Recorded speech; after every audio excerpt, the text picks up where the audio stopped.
महाम्बोधितीरे महापापचोरे मुनीन्द्रानुकूले सुगन्धाख्यशैले गुहायां वसन्तं सभासारसन्तं जनार्तिं हरन्तं श्रयामो गुहन्तम् ஒரு பெரிய மலையில் இருக்கக்கூடிய குகையில் வாசம் பண்ணிட்டு இருக்கான். மகாம்போதி தீரே, பெரிய சமுத்திரத்துடைய தீரத்தில், சமுத்திரத்துடைய கரையில், திருச்செந்தூர் சமுத்திர கரையில் தானே இருக்குது. அங்கே போய் தரிசனம் பண்ண எல்லாருக்கும் தெரியும். வாக்கிங் டிஸ்டன்ஸ் தான் சமுத்திரங்கிறது. அந்த கோவிலேருந்து நடந்து போனாலே சமுத்திரத்துக்கு போயிடலாம். மகாம்போதி தீரே, முருகன் வந்து வாசம் பண்ணுறதுனால எப்படி இருக்குனாக்கது, மகா பாப்பங்களை எல்லாம் போக்கி வைக்கக்கூடாது. அவன் சந்நிதி வந்துட்டாலே பாப்பங்கள் எல்லாம் பறந்து போயிடுறது. மகாம்போதி தீரே மகாபாபச்சோரே முனீந்திரானுகூலே சுகந்த அக்கியசைலே, சுகந்தம் என்று சொல்லக்கூடிய மலை, முனிவர்களுக்கெல்லாம் அனுகூலமாக இருக்கக்கூடிய மலையில் குகையில் வாசம் பண்ணுறான். சுகந்தாக்கியசைலே குகாயாம் வசந்தம் ஸ்வபாசா வசந்தம் ஜனார்த்திம் ஹரந்தம் ஸ்ரயாமோ குஹந்தம். இதில் என்ன ஒரு சுவாரஸ்யம்னா, மலை அங்கே திருச்செந்தூரில் போனால் மலை எங்கே இருக்குது? சமுத்திரக்கரை தானே. இந்த ரெண்டையும், சமுத்திரத்தையும் மலையும் சேர்த்து சொல்கிறேன். சாதாரணமாக மலையில் வாசம் பண்ணுறார் முருகன் ஒரு பக்கம், திருச்செந்தூரில் சமுத்திரக்கரையில் இருக்காருன்னு ஒரு பக்கம், ரெண்டையும் சேர்த்து ஒரு ஸ்லோகத்தை சொன்னேன். பியாண்ட் தி அப்பரண்ட் மீனிங் கொஞ்சம் ஆழம் பார்த்தேன்னா இன்னொரு சுவாரஸ்யம் துணிக்கும். சுகந்தாக்கிய சைலே, கந்தமாதன பர்வதங்கிறது நேர் அர்த்தம். சுகந்தாக்கிய சைலேனா நல்ல நறுமணம் கமழக்கூடிய மலைன்னு அர்த்தம். நறுமணம் எப்போ வரும்? வேதத்தில் உபனிஷத்தில் ஒரு மந்திரம், சாயங்காலம் 5 மணி வாக்கில் நித்தியமல்லின்னு ஒரு புஷ்பம், ஸ்திரீகளுக்கு நல்லா தெரியும். அது சாயங்காலத்துலாம் மலரும். ஒரு மைல் தூரத்துக்கு வாசனை வீசி அடிக்கும். நித்தியமல்லி கம கம கமகான மூக்கை துடைக்கும் இந்த வாசனை. அந்த மாதிரி அந்த மல்லி ஒன்று நான் மலர்ந்துருக்கேன்னு உங்கள்கிட்ட வந்து சொல்ல வேண்டிய அவசியமே கிடையாது. மலர்ந்த உடனே அந்த வாசனையே புஷ்பம் மலர்ந்துருக்குன்னு இண்டிகேட் பண்ணுற மாதிரி ஒருத்தன் புண்ணியகர்மாவை பண்ணான்னா அந்த புண்ணியத்துடைய வாசனை வெகு தூரத்துக்கு தானாக பரவும். யதா விருக்ஷஸ்ய சம்புஷ்பிதஸ்ய தூராத் கந்தோவாத் ஏவம் புண்ணியஸ்ய கர்மணோ தூராத் கந்தோவாதி அப்படின்னு உபனிஷத், தைத்திரிய உபனிஷத் சொல்கிறது. அந்த புண்ணியத்துடைய நறுமணமானது பரவர மாதிரி யார்கிட்ட ரொம்ப மிகுந்த புண்ணியம் இருக்கோ, மலை போல புண்ணியம் யாருக்கு குமிஞ்சு போயிடுத்தோ, நறுமணத்தை கமழக்கூடிய மலையாட்டமாக இருக்கோ, அந்த மாதிரி மகான்களுடைய ஹிருதயமாக இருக்கக்கூடிய நறுமணம், புண்ணியம் என்ற நறுமணம் கமழக்கூடிய மலையில் இருக்கக்கூடிய குகையில் வாசம் பண்ணுறான்னு. குகாயாம் வசந்தம். குகைன்னா சாதாரணமாக மலையில் தானே குகை இருக்கும். நீங்கள் சிட்டியில் வந்து ஒரு குகையை காட்டுமோனா காட்ட முடியாது. மலையில் தான் குகை இருக்கும். மலை போல் புண்ணியம் பண்ணியிருக்கணும். அந்த மலை போல் இருக்கக்கூடிய புண்ணியம் நிறைஞ்சிருக்கக்கூடிய ஹிருதயத்தில் ஒரு குகையில், ஹிருதயமாக இருக்கக்கூடிய குகையில், இந்த குகைங்கிற வார்த்தை வேதத்திலேயே சொல்லியிருக்கு. பிரம்மத்தை பற்றி சொல்கிற போது, ஆத்மாவை சொல்கிற போது ரெண்டு வாக்கியங்கள். பிரம்மத்தை பற்றி சொல்கிற போது சத்தியம் ஞானமனந்தம் பிரம்மா யோ வேத நிகிதம் குஹாயாம் பரமே வியோமன். அதே மாதிரி ஆத்மாவை சொல்கிற போது அணோரணீயான் மகதோ மகீயான் ஆத்மா குஹாயாம் நிகிதோஸ்ய ஜந்தோ தமக்ருதும் பஷ்யதி பீத சோகோ தாது பிரசாதான் மகிமானமீஷம். அந்த ஹிருதய குகையில் பிரகாசிக்கிறான் சுவாமின்னு அர்த்தம். குஹாயாம் வசந்தம். குகைனா ஒரு இருட்டான இருக்கும். அங்கே போய் முருகன் அங்கே எப்படி கண்டுபிடிக்கிறது, அவனை எப்படி பார்க்கறது அப்படின்னா, ஸ்வபாசா வசந்தம். பானா பிரகாசம், தன்னுடைய பிரகாசத்தாலேயே ஜொலிக்கக்கூடியவன் இருக்கான். வெளியிலேருந்து ஒரு பிரகாசம் தேவையில்லை அவனை காட்டி கொடுக்கறதுக்கு. அதனால தான் பகவானுக்கு ஸ்வயம் பிரகாஷான்னு பேர். அம்பாளை சொல்கிற போது அப்புறமேயா சுப்பிரகாஷா மனோவாச்சாம் அகோச்சரான்னு லலிதா சஹஸ்ரநாமம் சொல்கிறது. சுப்பிரகாஷானா அதே அர்த்தம்தான், ஸ்வயமாக பிரகாசிக்கக்கூடிய பிரகாசம். இப்போ வேறு ஒரு வஸ்துவை பார்க்கணும்னா ஒரே இருட்டு. இப்போ எல்லாத்தையும் லைட்ஸ் எல்லாம் ஆஃப் பண்ணிட்டோம்னு வச்சுக்கோ, யார் எங்கே இருக்கும் ஒன்றும் தெரியாது. எங்கேயாவது சேரத்தை தடிக்கு கீழே விழலாம், எங்கேயாவது ஒரு டார்ச் எடுத்து காட்டினா தான் லைட் இருந்தால் தான் யார் எங்கே இருக்கும், எங்கே நடக்கலாம், எங்கே பொருள் இருக்குங்கிறது தெரியும். ஒரு கேமரா அறையில் ஏதோ பல சாமான்கள் தான் அன்வான்ட் விஷயங்கள்லாம் டம்ப் பண்ணிருக்கா. அன்வான்ட் சாமான்கள் ஒரு நாளைக்கு ஒன்று வாண்டடாக போயிடுது. அப்போ போய் அதை தேட வேண்டிய அவசியம் இருக்கிற போது ஒரு டார்ச்சோ ஒரு தீபமோ ஏதோ எடுத்துகிட்டு போனால் தான் அந்த வெளிச்சத்தை தான் பார்க்கணும். பழைய காலத்தில் தீபம், இந்த காலத்தில் டார்ச்சு. பழைய காலத்தில் இப்போ டார்ச்சு கூட வேணாம், ஃப்ளாஷ் லைட்னு ஒன்று இருக்குது சேர்ந்தது, அதை அடித்தா போகணும். பழைய காலத்தில் தான் இதெல்லாம் இல்லாத போது ஒரு அகல் விளக்கை ஏற்றிட்டு போனால் அந்த வெளிச்சத்தில் பார்த்துடலாம். அந்த அகல் விளக்கு மீதி வஸ்துக்களை எல்லாம் காட்டி கொடுக்கும். அகல் விளக்கை பார்க்கறதுக்கு இன்னொரு அகல் விளக்கு தேவையில்லை.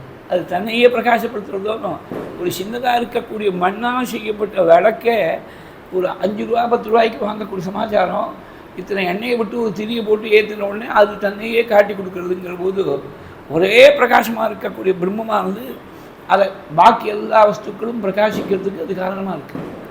சூரியன், சந்திரன், நட்சத்திரங்கள், அக்னி இதெல்லாம் பிரகாசிக்கிறதுக்கு காரணமாக இருக்கிறது மூல பிரகாசமாக ஒன்று இருக்குது.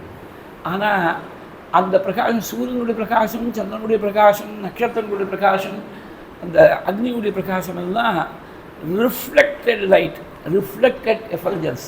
ஒரிஜினல் இல்லை. ஒரிஜினல் ஒன்று இருக்குது, அதோடைய ரிஃப்ளெக்ஷன் தான் இது தெரியுது. இது வேதம் சொல்கிறது.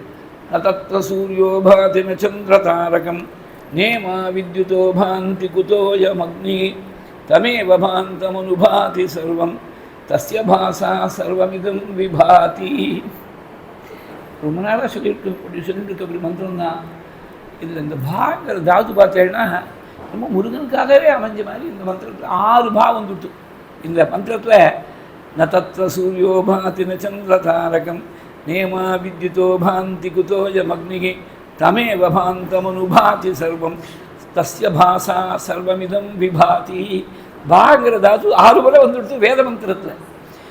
அதோடைய பிரகாசத்தால் தான் மீதி எல்லாம் சூரியன் சந்திரன் தான் பிரகாசிக்கிறாள். அது பிரகாசிக்கிறதுக்கு வேறு சூரியனுக்கு அந்த மூல பிரகாசம் காரணமாக இருக்குது, சந்திரனுக்கு இந்த மூல பிரகாசம் காரணமாக இருக்குது, நட்சத்திரங்களுக்கு இது காரணமாக இருக்குது, அக்னிக்கு இது காரணமாக இருக்குது. இதுக்கு காரணமாக வேறு ஒன்றும் இல்லை. அதனால தான் மீதி எல்லா வஸ்துக்களையும் பிரகாசிக்கும்படியாக செஞ்சு தானே பிரகாசிக்கக்கூடியதாக இருக்கிறதுனால அதுக்கு ஸ்வராட்னு பேர். ஸ்வயம் ராஜதே ஸ்வயம் பிரகாசத்தே இது ஸ்வராட்டு. பாகவதத்துடைய முதல் ஸ்லோகத்தில் ஸ்வராட்னு சொன்னால் அப்படி இருக்கக்கூடிய ஸ்வயமாக பிரகாசிக்கக்கூடிய மூர்த்தி. அதனால தான் ஸ்வபாசா வசந்தம். இங்கேயும் ஒரு போட்டார் பாருங்க. பாசானா பிரகாஷேன அப்படின்னு அர்த்தம். பானா பிரகாசம்னு அர்த்தம். பாசாங்கிறது பிரகாஷேன, தன்னுடைய பிரகாசத்தாலேயே. பான்னு சொன்னாலும் பிரகாசம்னு சொன்னாலும் ரசத்துங்கிற வார்த்தைக்கும் அதே அர்த்தம் தான். பான்னு சொல்லிட்டு மறுபடியும் பாங்கிற வார்த்தையை ஸ்வபாசா பாசமானம்னு சொல்ல மாட்டார். பாசமானம்னாலும் அதே அர்த்தம் தான். பாசமானம்னு சொன்னாலும் ரசந்தம்னு சொன்னாலும் பிரகாஷ்யமானம்னு சொன்னாலும் இல்லை தியோதமானம்னு சொன்னாலும் வித்யோதமானம்னு சொன்னாலும் ராஜமானம்னு சொன்னாலும் எல்லாம் ஒரே அர்த்தம் தான். ஆனால் ஒரு வார்த்தையை சொல்லிட்டு ரிப்பீட் பண்ண மாட்டார். ஸ்வபாசா ரசந்தம் ஜனார்த்திம் ஹரந்தம் ஸ்ரயாமோ குஹந்தம். தன்னுடைய பிரகாசத்தாலேயே ஹிருதய குகையில் மதபோல புண்ணியத்தை பண்ணி அந்த புண்ணியத்துடைய நறுமணம் கமழும்படியால் சுகந்தமாக இருக்கக்கூடிய சைலம் எந்தெந்த மகானுடைய ஹிருதயத்தில் இருக்கோ அவள் ஹிருதயமாக இருக்கக்கூடிய குகையில் தன்னுடைய பிரகாசத்தாலேயே ஜொலிக்கக்கூடிய பிரபு எப்படி இருக்க? ஜனார்த்திம் ஹரந்தம் ஸ்ரயாமோ குஹந்தம். ஹிருதய குகையில் வாசம் பண்ணுறதுனால அவனுக்கு குஹன்னு பேர். ஆத்மா குஹாயாம்னு வேணும் சொல்லிட்டோம். யோ வேத நிகிதம் குஹாயாம் பதமே வியோமன். இந்த குகையை சொல்லிட்டு அந்த ஹிருதய குகையில் இருக்கிறதுனால அவனுக்கு குஹன்னு பேர். அதனால் குஹானந்த மண்டலின்னு கூட ஒரு ஸ்தாபனம் ஒன்று உண்டு. இது மாதிரி குஹன்னு சொன்னால் முருகன். ஸ்வபாசாத சந்தம் ஜனார்த்திம் ஹரந்தம் ஸ்ரயாமோ குஹந்தம். ஸ்ரயாமகாங்கிறது ஸ்ரயாமி ஸ்ரயாவகா ஸ்ரயாமகா பகுவச்சனம். அது இது நாங்கள் எல்லாரும் ஆசிரியிக்கிறோம்னு அர்த்தம். ஆஸ்ரயாமகான்னு சொன்னாலும் ஸ்ரயாமகான்னு சொன்னாலும் கிட்டத்தட்ட ஒரே அர்த்தம் தான். இன்னும் கொஞ்சம் எம்ஃபசிஸ் கொடுத்தா ஆஸ்ரயாமகா. இங்கே அந்த விருத்தத்துக்காக ஸ்ரயாமோ குஹந்தம்னு சொல்கிறேன். இப்போ நாங்கள் எல்லாரும் ஆசிரியிக்கிறோம். ஏன் ஆசிரியிக்கிறோம்னா சரி அவன் இருக்கட்டும், அந்த மகானுடைய ஹிருதயத்தில் பிரகாசிக்கொண்டவனாக இருக்கட்டும், சமுத்திரத்துடைய கரையில் பாபத்தெல்லாம் போக்கி வைக்கக்கூடிய க்ஷேத்திரத்தில் பிரகாசிக்கிறவனாக இருக்கான். மகான் போதித்தீரே மகாபாபச்சோரே முனீந்திரானுகூலே சுகந்தாக்கிய சைலே குஹாயாம் வசந்தம் ஜன ஸ்வபாசா வசந்தம். இவ்வளவும் இருக்குது. எதுக்காக இந்த முருகன் நாமாசிக்கணும்னா ஜனார்த்தியும் ஹரந்தம் ஸ்ரயாமோ குகந்தம், ஜனங்களுடைய ஆர்த்தி எல்லாத்தையும் திருடக்கூடியவனாக இருக்கான். ஜனார்த்தியும் ஹரந்தம், இந்த குடும்பமே ஒரு திருட்டு குடும்பம். நிந்தாஸ்துதின்னு பேர். உடனே நாஸ்திகவாதம்னு நினைக்கப்படாது. நிந்தாஸ்துதின்னு ரொம்ப பெரிய மகான்களை தான் நிந்தாஸ்துதி பண்ணிருக்கா. திருடர்களுக்கெல்லாம் தலைவன் பரமேஸ்வரன் வேதம் போய் பேசி விட்டு இதை பற்றி அதாரிட்டி இருக்க முடியுமோ? தஸ்கரணம் பதகே நமஹா. தஸ்கரன்னா திருடன். திருடர்களுக்கெல்லாம் தலைவனாக இருக்கக்கூடிய பரமேஸ்வரன் அவனுக்கு நமஸ்காரங்கிறது. அம்பாளும் பெரிய திருடி. இந்த குமார சம்பவத்தில் காளிதாசன் சொன்னார், சின்ன குழந்தையா அப்பாவுடைய கிரகத்தில் வளர்ந்து வரக்கூடிய குழந்தையா பார்வதி இருக்கிற போது நாரதர் தற்செயலாக அந்த பக்கம் வந்தாராம். அவர் திரிகால ஞானியோனோ சாட்சாத் அம்பாள் வந்திருக்காருன்னு அவருக்கு தெரியும். உடனே ஹிமவான் போய் சொன்னார், நீ அவசரப்பட்டு இந்த பொண்ணு யாருக்காக கல்யாணம் பண்ணி கொடுத்துடாத, பரமேஸ்வரனுக்கு வாழ்க்கப்பட போகிறவள், பரமேஸ்வரனுக்கு வாழ்க்கப்படக்கூடியவள் சாதாரணமாக சொல்லலை. அவனே ஹரம், திருடக்கூடியவன். அவன் சரீரத்தில் ஒரு பாதியை தன்னுடைய சுத்தமான பிரியத்தால் இவள் திருட போகிறாள். தாமநாரத காமச்சர கதாச்சித் கன்யாம் கில பிரேக்ஷபிது சமீபே சமாதி தேச ஏகவதும் பவித்ரீம் பிரேம்னா ஷரீரார்த்தாராம் தரஸ்ய. பஸ்ஸு, கூட்டமான பஸ்ஸு, ஒரே ஜாம் பேக்கடாக இருக்குது. ஒரு திருடம் என்ன பண்ணணும்னா, இப்போ எல்லோரும் அந்த காலத்தில் தான் பேண்ட்டில் முதல்ல சைடில் பாக்கெட் இருந்தது. அப்புறம் இந்த டேர்னிங் வீல்ஸ் ஆஃப் ஃபார்ச்சூன் மட்டும் ஃப்ரண்ட் பாக்கெட்னு ஒரு வந்தது. அப்புறம் ஹிப் பாக்கெட், இப்போ எப்படியோ தெரியும், ரொம்ப நாள் ஆச்சு அதெல்லாம் பார்த்து. ஹிப் பாக்கெட் ஏதோ இருக்குது போல் இருக்குது. அந்த ஹிப் பாக்கெட்டில் அந்த பர்ஸில் நிறைய ரூபா ட்ரா பண்ணி, அன்றைக்கி தான் அது பக்கத்தில் எங்கேயாவது ஏடிஎம்மில் ட்ரா பண்ணப்படாதா, ஆஃபீஸ் பக்கத்தில் ட்ரா பண்ணி பஸ்ஸில் வேறு போயிட்டுருக்கான், சம்பளத்தை ட்ரா பண்ணி அந்த வேலெட்டில் வச்சுட்டு போயிட்டுருக்கான். அவன் ரொம்ப நாளாக அனுபவப்பட்டவன் பின்னாடி ஒருத்தன் நின்றுட்டுருக்கான். யாருக்கும் தெரியாமல் சிசிடிவி கேமராவில் போட்டு கண்டுபிடிக்க முடியாது. அவ்வளோ ஃப்ளீட்டிங் மூமெண்ட்டில் அவ்வளோ உருவி தன்னுடைய ஹிப் பாக்கெட்டில் போட்டு விட்டான். அவன் பஸ்ஸில் இருக்கிற இந்த திருடன் இருக்கானே, இன்றைக்கி நமக்கு நல்லா ஒரு பெருசாக ஒரு அமௌண்ட் கிடச்சிருக்குன்னு நினச்சிட்டு பார்த்தா இவன் ஹிப் பாக்கெட் காலியாக இருக்குது. அவனுக்கு பின்னாடி இவனை விட ஒரு மாஸ்டர் பெயின் ஒருத்தன் வந்திருக்கான், பின்னாடி அவன்கிட்டேருந்து அடிச்சுட்டான். இந்த ஒரிஜினலாக தொலைச்சவனாவது போய் கம்ப்ளைண்ட் கொடுக்கலாம், நான் சம்பளத்தை ட்ரா பண்ணேன் 10,000 ரூபா நஷ்டமாக போயிடுது அப்படின்னு சொல்லலாம். இவன் சொல்லவும் முடியாது. திருடனுக்கு தேடி கொட்டின கதையாக எனக்கு போயிடுது 10,000 ரூபா, உனக்கு ஏதுடா 10,000 ரூபான்னு கேட்டால் சோர்ஸ் எக்ஸ்பிளைன் பண்ண முடியல. நான் திருடி வச்ச படம்னு சொன்னாங்க. Stolon property does not confer any title. அதை போய் நான் என்னுடைய சொத்துன்னு சொல்ல முடியாதானோ, அதனால் சொல்லவும் முடியல, மெல்லவும் முடியல. அந்த மாதிரி இருக்குது. அவனே திருடன், அவனுடைய சரீரத்தில் ஒரு பாதியை திருடுறான். சாதாரணமாக திருடன் யாராவது பஸ்லையோ ட்ரெயின்லையோ பிடிச்சிட்டா உண்டு இல்லைன்னா ஆளுக்கு நான் தர்மடி கொடுத்து பெரட்டி எடுத்துடுவாள். இதுதான் உலகத்தில் அனுபவம். ஆனால் இவன் திருடினா கூட இவள்கிட்ட கோபமே வர மாட்டேங்கிறது. ஏன்னா சாதாரணமான திருடனாக இருந்தால் அவன் துவேஷத்தால் எங்கிட்ட பணம் இல்லை, இவன்கிட்ட பணம் இருக்குது, அந்த பணத்தை நாம் சுருட்டணும்னு ஒரு தப்பான எண்ணத்தோடு திருடுறான். இவன் தப்பான எண்ணமே இல்லை, ரொம்ப பிரியத்தோடு திருடினதுனால அந்த என்ன பண்ணிவிட்டாள், திருடினவளுக்கு தன் சரீரத்துலேயும் ஒரு பாதியை கொடுத்துட்டார் சுவாமி. பிரேம்னா ஷரீரார்த்த ஹராம் ஹரஸ்ய. அவன் யார் எதை திருடுறான்னா பிரணதார்த்தி ஹரஹா, நமஸ்காரம் பண்ணுறவாளுடைய ஆர்த்தி எல்லாத்தையும் திருடக்கூடியவன் தான் பிரணதார்த்தி ஹரன். ஹரன்னு சூழ்கே ஹரன் நாமன்னு சொன்னார்.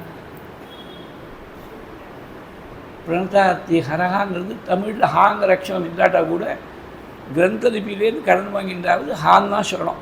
சில பேர் இந்த ஹாவை போய் காவா பண்ணிவிட்டா அர்த்தம் அடியோடு மாறி போயிடுது. பிரணதார்த்தி கரகானா நமஸ்காரம் பண்ணுறவாளுக்கு ஆர்த்தியை கொடுக்கக்கூடியவன் அர்த்தமாயிடும்.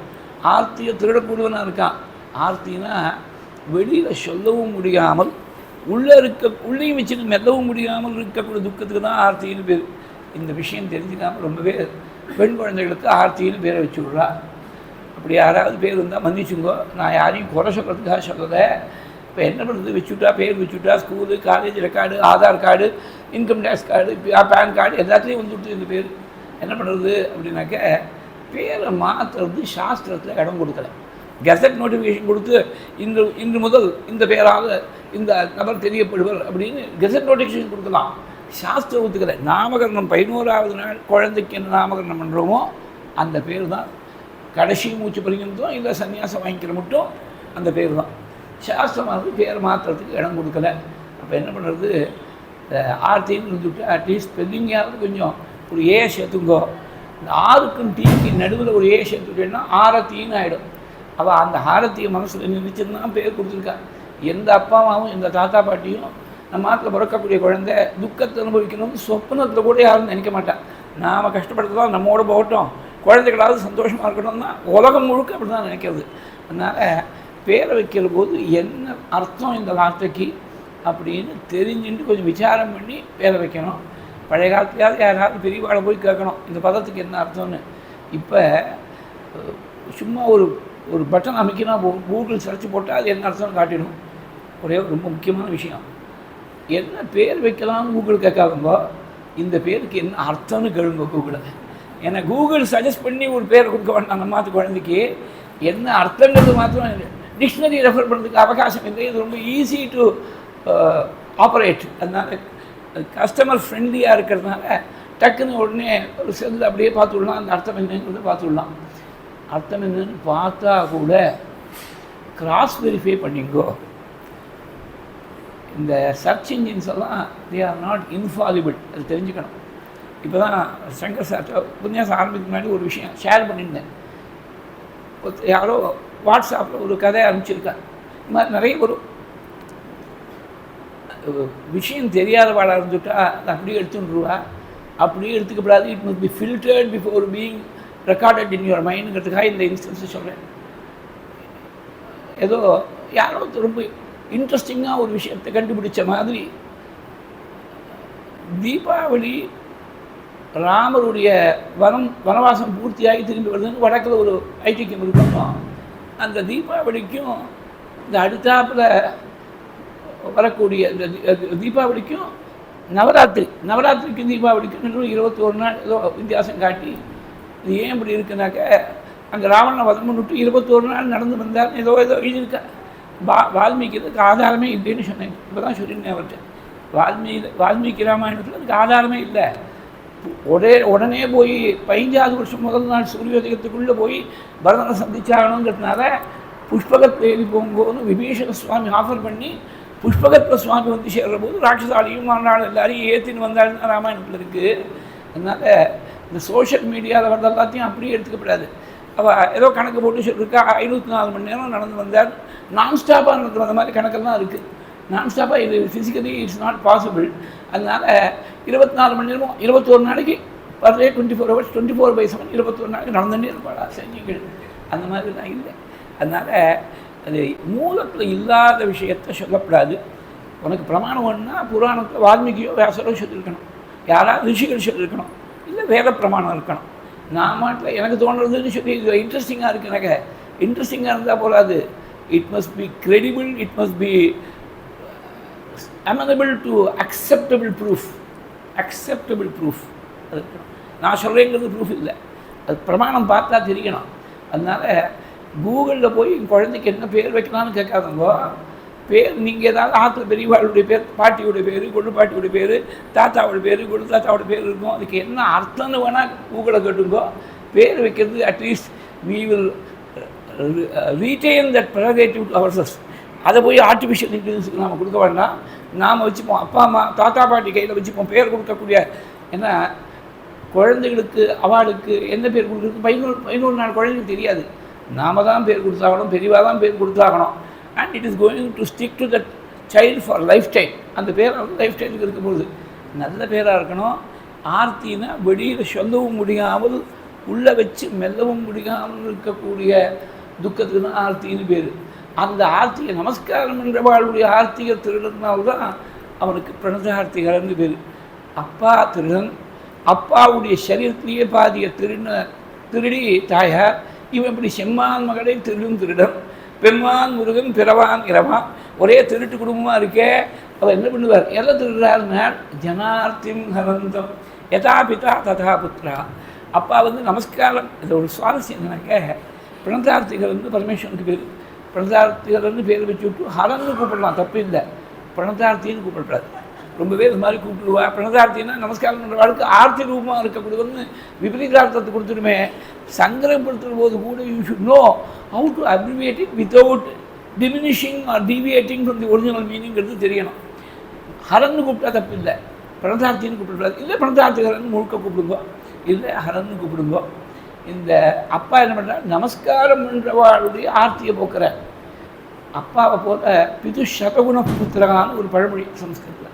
அப்பாவை போல 100 பங்கு இருப்பார் பிள்ளை அப்படின்னாக்க, நமஸ்காரம் பண்ணுறவாளுக்கு தான் ஆர்த்தியை போக்குறார் பரமேஸ்வரன். நமஸ்காரம் பண்ணாமல் இருந்தால் கூட ஆர்த்தியை போக்குறேன்னு ஜனார்த்தியும் கரந்தம். அங்கே பிரணத்த சப்தம் இல்லை, இங்கே வந்து ஜனார்த்தியும் கரந்தம் ஸ்ரேயா அமோபுகந்தம். அப்படி இருக்கக்கூடிய முருகனை போய் நான் ஆசிரிக்கிறேன். மகாம்போதிதிரே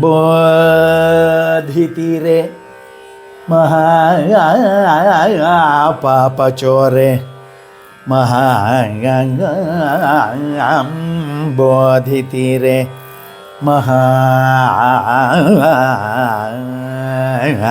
மகாபாபச்சோரே முனீந்திரானுகூலே சுகந்தாख्यशैले मुनीन्द्रानुकूले सुगन्धाख्यशैले सुगन्धाख्यशैले गुहायां वसन्तं गुहायां वसन्तं स्वभासालसन्तं स्वभासालसन्तं जनार्तिं हरन्तं आर्तिं हरन्तं जन आर्तिं हरन्तं श्रयामो गुहं तं आर्तिं हरन्तं श्रयामो गुहं तं श्रयामो गुहं तं गुहायां वसन्तं श्रयामो गुहं तं